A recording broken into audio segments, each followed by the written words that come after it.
Inside this old brown box, This is a box full of love letters. letters tell the story of Robert and Dottie Pape. February 27, 1952. A story daughter-in-law Terry and son Bob can't read. We haven't read these yet. We just can't do it yet. It just hurts too much. The two are still coming to terms with how their parents' storybook lives ended last year. Some days are worse. Some days are okay. Be a year tomorrow since I seen them. I'll just be gone when everything's over with.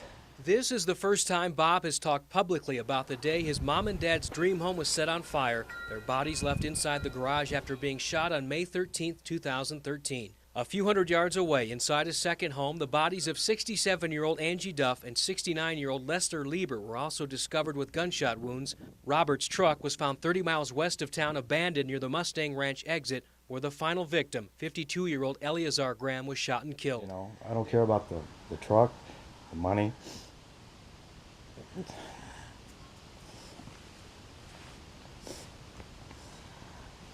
It's just real hard. Days later, one man, 25-year-old Jeremiah Bean, was charged with all 5 murders. And I think about the other families and how they must be feeling. You know, and the only thing my brain keeps coming back to, why? We'll probably never be able to get our brain around that. Since the arrest, the Papes rebuilt a new home on the property and were in the process of making new memories. This is where Bob and Dot stay with us now. They watch over us every day.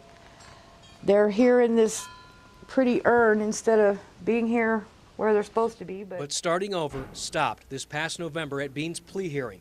Instead of taking a plea deal that would have avoided the death penalty and lengthy jury trial in exchange for life in prison, Bean shocked everyone, including his own attorney. Count 1, how do you plead? Not guilty. I couldn't believe it. I was in shock. I go, that son of a bitch. After that hearing, Bean's lawyer, John Arriscata, spoke with Bob and Terry. And when it was all over, he came out and he said, Mr. and Mrs. Pape, I'm so sorry for what you're having to go through. I have tried my best to get him to take the plea. And he goes, he won't listen to me. And that's when he walked outside and quit. Are you guilty or not guilty? Not guilty. 3 hearings and a new lawyer later, Bean has not only kept his plea of not guilty, he's also requested his murder trial be expedited. And you understand that that is probably not the advice of your counsel, and that might in fact not be a good move in this case. You understand that?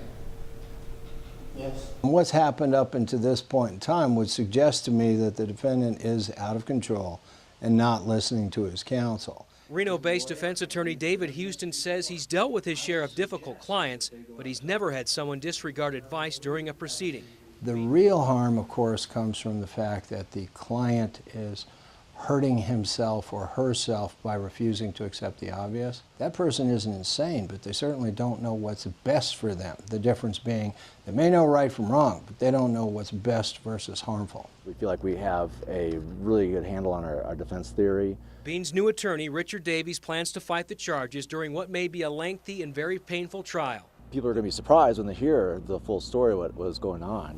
Here, this Bob made, and here's the fire, where the fire destroyed that. The Papes say until Bean's fate is final, life for them will stay frozen in a nightmare they can't wake up from. I want the death penalty for him, but I like to see him have life without parole.